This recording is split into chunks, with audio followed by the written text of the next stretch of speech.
What's up, guys? My name is Lisa He, and I own a company called Borderlands Bakery, where we do all kinds of cookie decorating and baking education, and we also have a supply shop. Over the last 2 years, we've been working on a project called My Custom Bakes, which is a custom order management tool for people who do custom orders. Currently, the tool is totally free for use for anybody in the US. As of November 22nd, 2021, it's our official soft launch. So if you want to sign up, you can. All you have to do is go to mycustombakes.com. The purpose of this video is to give you a walkthrough of the high-level functionality and just to show you how to set up your account. We'll go over the back-end baker settings and also go over what your clients see on the front end when they're interacting with your site. All right, think of My Custom Bakes like a mini website designed to help you sell your custom baked goods and manage your custom orders. Creating an account on My Custom Bakes gives you a custom URL that you can direct all potential clients to so that you consolidate your communications and order details in one place. You can link to your My Custom Bakes website from your social media accounts and even from your website if you already have one. For people who do predominantly custom work, this website can replace your existing website. If you have your own domain, you can use a domain redirect process to point it to your My Custom Bakes site. From the client side, they'll see general information about your business, including your location, whether or not you offer pickup, delivery, or even shipping, what products you offer, your availability, as well as events, so whether that be pop-ups or classes or anything else, physical or virtual. And finally, they'll also see a gallery of your work. The information that the client sees in your My Custom Bakes shop is something you can configure. One of the greatest benefits of this tool is the built-in quoting process. When a client adds a product to their cart, they have to fill out a form for each product. This form gathers all the information that you need about the product. And the point of it is to really ease how long it takes to get what you need from the client so that you can give them an accurate quote. So they can add it to their cart and then they can request a quote, and everything is kind of automated through emails to them, making sure that they understand where things are in the process. And we have emails to remind you to either respond to their quote or give them deposit information, anything like that. And it's all managed in the back end, where I will show you after we finish looking at the front end. Some things to keep in mind as you work through My Custom Bakes. We are so far from perfect, and you're going to see little kinks here and there. Most of the functionality works fine, but there are things that come down to preference where we've made a decision. If you really hate how something behaves, send us an email, support@mycustombakes.com, and we'll add it to the list and kind of prioritize and make updates accordingly. We've also been totally self-funded this last 2 years through Borderlands Bakery. So if you want to make a donation or you want to support us, make a purchase at borderlandsbakery.com. You can buy one of our digital products or one of our physical products, and we will be super grateful. The thing that I stress the most is you have to spend the time to go through the settings and each different part of the app on the back end to really familiarize yourself with the various functionalities.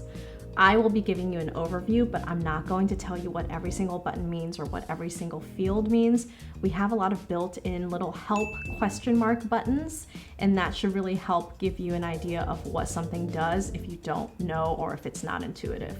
If something is really off, let us know. Send us an email, support@mycustombakes.com, and we promise you we will help you out. One of the most important things I want to stress is you have to take the time to go through all the templates and the pre-populated verbiage that we have in various areas of the app to make sure it applies to your business.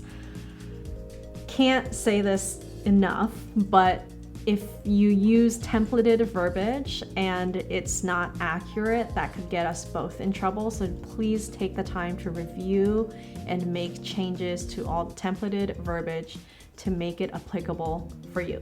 Last and not least, please do not use any trademarked names or terms unless if you have specific permission to use them.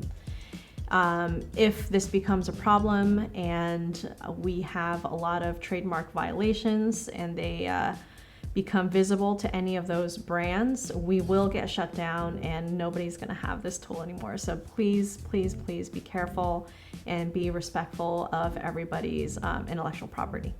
All right, so if you want to create an account on My Custom Bakes, first thing you have to do is hit sign up. But once you input your information, you're going to be taken to this very fast setup wizard. This is going to give you basically the guidance to set up your shop at a very base level. So to create your profile, we need to collect some information, and we are very clear that if you need to change anything or update anything, no big deal. Just put a placeholder piece of information there and you can always change it at any time through your settings. If you need help, this is the video that I'm making to embed right here. So let's get started. The basics are business name, business description. So if you go to mycustombakes.com/demo or mycustombakes.com/borderlandsbakery, you can kind of get an idea of what we like to put here. This is the stuff that shows up on your main page. So I'm gonna call myself Fake Bakery. This is my fake bakery demo shop. You do have to put your address in here, but just be aware that we don't share any of this information and it's not visible, but for verification purposes and to make sure that there's no or very little spam accounts on our site, we need to collect certain information to verify that. Hit continue. You can configure your delivery settings. These are global settings for your entire shop. So if you offer all three, great. If you only offer pickup, great. This, when you select pickups are applicable, you can enable, and you can charge a pickup fee should you desire, as well as update your pickup location or anything like that. I'm going to just leave everything in defaulted. Shipping fee. So I know shipping fee varies based off of how much product you're shipping, but this is just the default that will be pre-filled when your client requests for a quote so that they can have at least a little bit of an idea. You can always change this on a case-by-case basis per order. All right, so don't worry about that. We'll confirm that we allow shipping. And I will allow drop-offs, which is I am delivering and the fee is $10, but again, you can update this on a quote-by-quote basis. We also have a quote response days, how many days clients can expect to wait before they hear from you. 7 days is max because after a week of just not hearing anything, unless if you're on vacation or you have an email bounce back, it's just not the best practice. So give yourself enough time. Lead time of, how many days do I need minimally before I can fulfill your order? So some people, we can't pump out cookies tomorrow, for example. So what do we need? A week, 10 days, 2 weeks, 3 weeks? Set that here. And if you need to change this or override this later, go ahead and do that. What you guys see here is just the start of My Custom Bakes. We've got a ton of things in the pipeline that we want to implement, and it really depends on if we can hit our funding goals. So if we do, we got all kinds of enhancements coming, including a search directory as well as direct checkout. Limit future availability. Some people like to open up their calendars only for a couple months at a time. Go ahead and set that setting right here. You can again change this at any time. These are your payment settings. You can allow for Square, which is our credit card payment system. We will add additional in the future, but there are regulatory implications and technical implications. So we are waiting until we can get this out in the wild, get your feedback, and then come back and work on this enhancement. And the cash or other is really about if you're accepting cash payment or using a third party like Venmo or Cash App or Zelle, anything like that. We'll still manage your schedule and deposit schedule and things, but you'll have to manually collect that payment outside of My Custom Bakes and then update the status inside My Custom Bakes. And if you allow for Square, you got to connect it with Square, but I'm not going to do it right now. We're just going to hit continue. Terms and conditions. This is the CYA section of your shop. This is, again, a template, so you guys need to go in and update it to make it suit your business. I talk about deposits, liability changes, and this is kind of the canned verbiage that I've come up with in the last couple of years, and it's served well for me, but you need to review it and make changes to it to make sure that it serves you. Continue. Logo, banner, you can do this now, you can do this later. If I wanted to add a logo, you can go ahead and add it to your image gallery. We're gonna go ahead and upload let's do logo. Let's just do this My Custom Bakes logo. If we upload it here, we can kind of adjust it, position it as we like. I'm just going to do it like that. Confirm. Banner, this is the banner that you see here. So that was the logo and the banner. And I'm just going to use, again, another one of these random images that I've put in my folder. And that looks good. And if you want to change, you know, the ratio or anything like that, you are free to do that. 1x1, 4x3, 5x2. So I like a thin banner. So here we go. That's what it looks like. Continue. And just like that, you've done the setup wizard. All your basic business information has been configured. And if you need help, you can always contact us anytime here. Let's go through some of the menu items to see what your settings look like. First item is business. This is the basic information about your business: name, location, description, the kinds of payment methods you take, delivery options, order settings, your terms and conditions, and setting the tax rate. We also have areas for you to put your social media links so that should you desire, they can show up in your profile. For example, if I actually link this to Borderlands bakery.com, it needs an HTTPS. / okay, we're gonna save it. You can preview your site, and this is what it looks like, and then your website shows up as this guy. If I wanted to put my Instagram, for example, let's close out our preview. We go to Instagram, instagram.com, blah blah blah. We save it, preview, and now my Instagram shows up. Ooh, we don't want to leave. All right, so I've got all my stuff saved. Make sure you keep hitting save, and I just want to show you something real quick. From the back end, if you're using an iPad or an iPhone, things will look a little different. You're going to have a little hamburger button up here where you can access the various parts of My Custom Bakes, and then you have everything else here, and then your save buttons are down here. All right. But we are going to exit out of this view and keep using computer view. Appearance. This is what your shop looks like to your clients. You've got your logo, your banner. You also have a gallery. So if you go into your shop and you hit gallery, this is your gallery. In the back end, you have an image, basically folder. This is where all your images exist. You can upload a bunch of different pics like I am doing right now.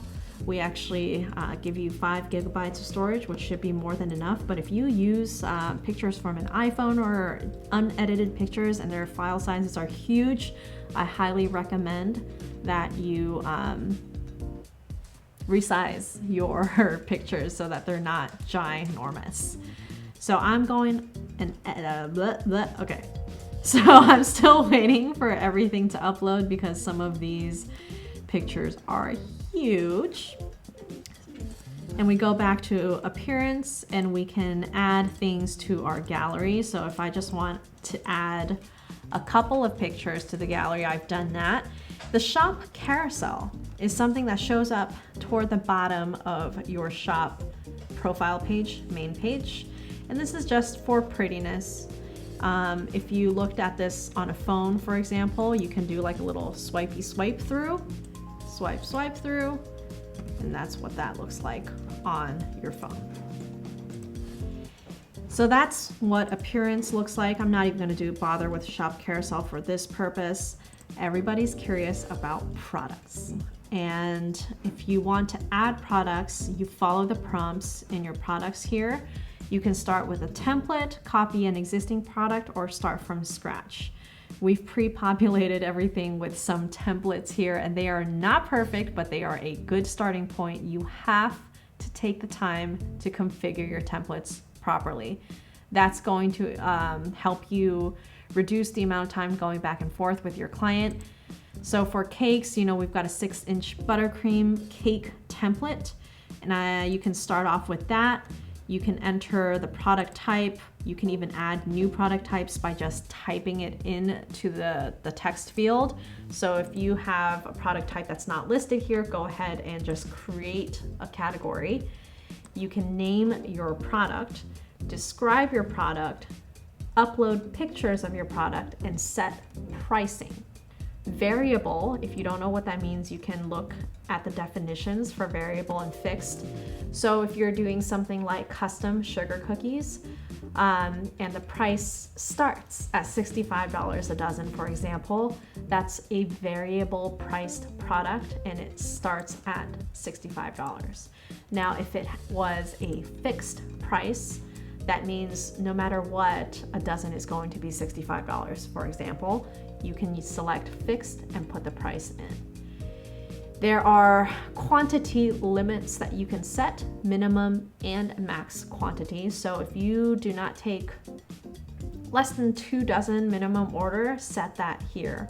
We don't have the capability yet to cross pollinate the types of products that can count toward your minimum order. So you can't say I require 1 cake and 1 cookie yet.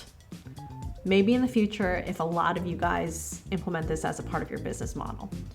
You can also manage inventory as a part of what we do here. We don't offer a direct checkout, so like you can't add it to cart and check out immediately because so many other e-commerce solutions already do that. Like every e-commerce solution does that. This is more about custom products, right? So that's why we have a quoting process. But should you have a pre-sale or something and you have, for example, 24 customized stocking cookies available and they all have to have a name on them, the client fills out the quote, puts in whatever name that they want on their stocking, adds 5 to their cart and checks out. Now that 5 is held for them. You still have to go in on the back end and approve it. You can set a deposit or require full payment at once to allow them to pay for everything in one go. So definitely you can use it for pre-sales and use it for custom sales for things that require inventory management, but it's a little bit of a workaround because again, we are designed for custom products and for quoting first. And if most of your products are off-the-shelf inventory items with no custom process in it, this might not be the best solution for you. It could be overly complicated for you. So check out Squarespace or Wix, even Shopify if that's the only thing that you need, just a direct checkout. You can also configure product specifications like flavor, design, blah, blah. Each of these things, because this is a template, this is all already there, but you can delete, you can edit, you can add. And when it comes to specifications, we have all different kinds for you to choose from. There are popular specifications, but what specifications are is basically a specialized Google Forms configuration. So it allows you to input text responses, numeric responses, single selects where you have multiple choice, you can only select one, multiple selects. So those are the check boxes where I want this and this and this, or you can attach a file. All these things are types of questions you can ask your clients to get the most out of your custom quoting process. So once you have your product set up, you can save it. Oh, it needs at least one product image. Okay, you can't sell things without pictures. That's what it's saying. So we're going to do a naked cake here, and we're going to save it. Right now you can see the product status is unlisted. If we go into our phone view here, you can go ahead and hit listed. And then I'm going to get out of the phone view and I hit save. Save is successful. And then you can go up here at your little icon. You can visit your shop. It'll open another tab. And this is where you can preview your live shop. So this is all the information that we had already set up, your products. So that's how you set up products. Play around with this because this is a very powerful tool. You can get pretty much any question answered using this tool. One of the other great features about My Custom Bakes is it allows you to manage your availability. Availability is a little bit tricky because everybody's availabilities differ, and no two bakers that I've heard of manage it in the same way. Some of you guys take a couple orders a week. Some of you guys take, upwards of 20 dozen a week. And we didn't allocate slots per day because one slot is not equivalent for every baker. One slot for me is different from one slot for you. Also, is one slot a dozen, 2 dozen, or does it depend on the complexity of the work that you're doing? Based on all of that, we've decided to make availability as something that you have to manage and decide for yourself. When you get too full of orders, it's up to you to block the dates. When you navigate to your schedule tab for the first time in your settings, you're going to see that all the dates are available to book unless you explicitly block them. So this little guy is a pop-up that will show up the first time you navigate to your schedule page. And if you have questions or need help, you can go back to this little question mark and this will pop up again. So basically, depending on your configured lead times and limited future availability, we'll have all of that blocked as well, or anything else in your schedule that you explicitly block will be blocked. When you get orders, not quotes, orders, and they've been confirmed and people have either paid a deposit, but basically they've confirmed their order, it's going to show up on your schedule. We're not going to automatically block dates because we don't know what the size of your order is and what your capacity is. So once you start getting orders, it's very important to come back here, review your schedule often, and block out dates when you fill up. Lastly, don't forget to include any events or anything like that. When you have an order, the way it shows up on your calendar is in this little delivery truck icon. And if you hover over it or you click on it, you'll see orders. So you can see on the 25th, I have 1 order due. On the 27th, I've got 2 orders due. Now, you can click into the orders as well to see which orders are due when. And if you decide that, hey, 2 orders are enough for the 27th, then you could go ahead and go to your availability and start date. You're going to block the 27th. I'm going to block the 28th too. Save that. So now those are blocked and you are not available. And the way that your clients will see that is when you visit your shop and you go to availability. Now that's all blocked. Play around with it. Save, your availability and stuff on your schedule. Go back and look at it and see what it looks like from a client perspective, and you'll get a much better idea. With events, it's a very similar thing. So if we go to next month, we'll see all the stuff that's going on. Do we have any events right now? I don't believe I set any up for this, but we can set one up real quick.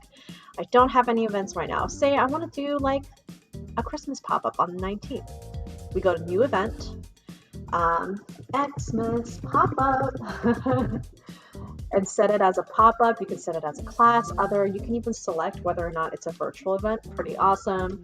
And then descriptions, buy my stuff.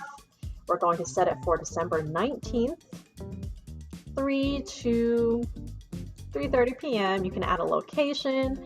If we go ahead and just add a location, a picture. I mean, we can add a picture and a location. Let's just set that as a pic. You may notice that now that the event's added to your calendar and you click on it, you'll see it's a pop-up, blah, blah, blah. You can edit, delete, and if I edit it, you can add a location. You can even add an external link. So if you want to sell tickets through this, you can either create a product under My Custom Bakes or just link it to, your Square site that has a direct checkout for a class, or Eventbrite, whatever you use for your events. And then you save that, and now when you visit the shop, you can go to events and it'll show up. And that is schedule in a nutshell. Now let's talk a little bit about the quoting process because it is a little bit more complicated. So let's go back to, my custom fake bakery and our products, and we add a product. We're going to request a quote. We're going to upload a pic of what we want and add it to the order. We are uploading. It is a big pic. And we're going to request a quote. It's going to take us to a workflow where we have to fill out some basic information. And this is the part that the client does. They're going to fill out when they need it by, how they want it. And then they're going to say, hey, this is a note. And then they have to check a little thing that says, I get that this is a quote and not a guarantee that my order will be accepted. And don't worry, we're not going to share your information with anybody. And it kind of looks like a Shopify payment status page, right? Which is exactly what we wanted. It's got the statuses, and if we are the client and we are going to our email as the client will say, hey, fake bakery, new quote request. Thank you for your quote request. Click here to view your quote. That keeps the client apprised of the status, and it just gives them a confirmation that they got it. When you use Google Forms, there's not really a confirmation, so sometimes people feel very insecure about the process. And when that quote has been submitted, you as a baker, you will also see it appear in your back end here as a new, and you'll also get an email notification as well. So when you're testing this and just playing around, sure, there's a lot of emails that fly back and forth because you're doing it like right away, one after the other. But in reality, it's not going to quite be like this, right? Because there will be lag time, wait time, and most people aren't going to be responding to you within seconds. And I'll also show you in a second how to update your email settings in case you get so used to My Custom Bakes that you just don't want notification emails anymore. But anyway, as a client, you can click. You can see the status of where all the things at. And if you want to chat, you can be like, hey, fake baker, how's my quote request coming along? And as a baker, if we go back to our back end, that's going to show up as a new quote request and as a new chat. And you could respond. And you guys can have a conversation. This is a great way to go back and forth and have documentation of what you agreed upon. If you go back to quotes, when you get a new quote, you have to go and actually approve the quote and turn it into an order. So if you deny a quote, you don't need to do anything else, we're done, right? But if you approve a quote, it becomes an order. But in order for you to approve a quote, you have to approve the quote and the client has to approve the quote. We have most of this stuff populated, so your subtotal, tax, anything like that. If you want to add more items, you can go ahead and add more items. This can be updated at any time. So when someone comes and tells you, a week before the order is due and they want to add another dozen cookies, happens all the time, right? You can go ahead and update it in your order so that you don't forget it. I have forgotten it. But you can send the quote for approval, hit confirm, and in your quotes, you'll see that it's pending. If I were the client, I can see that Fake Bakery has responded. If I refresh it, I can see my quote is in pending status, and they'll get this link through email. And you can set the rules for when you want your deposit and when to do your final payment. And as the client, I can hit accept. Your terms and conditions that you've set previously have just popped up. Hit accept. Now you've accepted it, okay? And it's turned into an order. An order says unpaid. You can pay the balance at any time. Otherwise, we will ping you on the due date and after the due date and before the due date to make sure that the client pays the balance.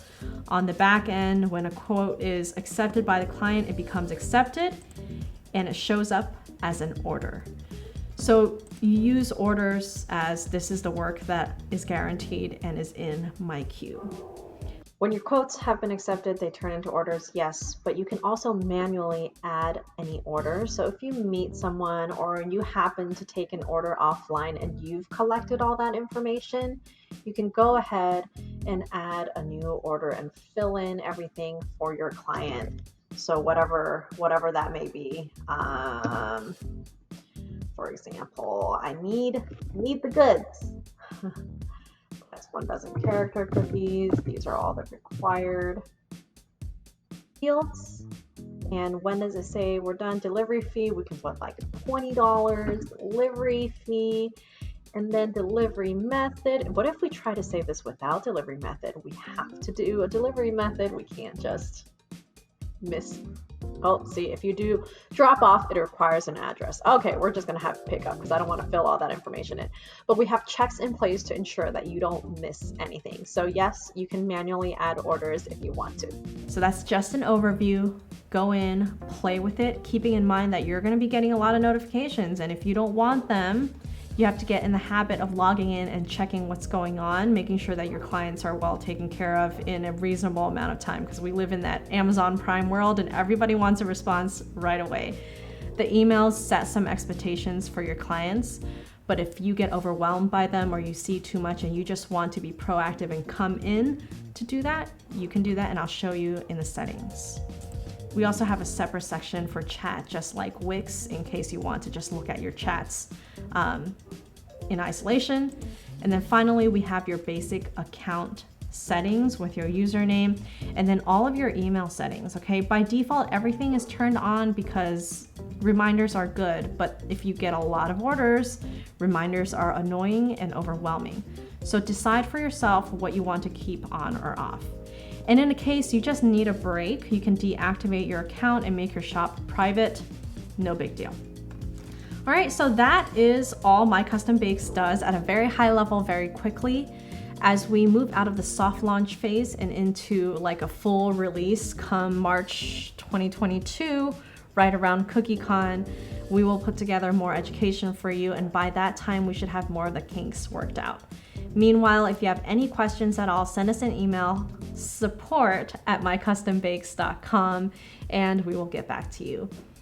Thank you guys so much for being here. If you like the product, hit us up. If you hate the product, tell us anyway. We want to hear it all. And again, if you can make a donation, that'd be great. We'll leave all the links down below. And yeah, hope you enjoy it, and we'll see where this takes us. Bye, guys.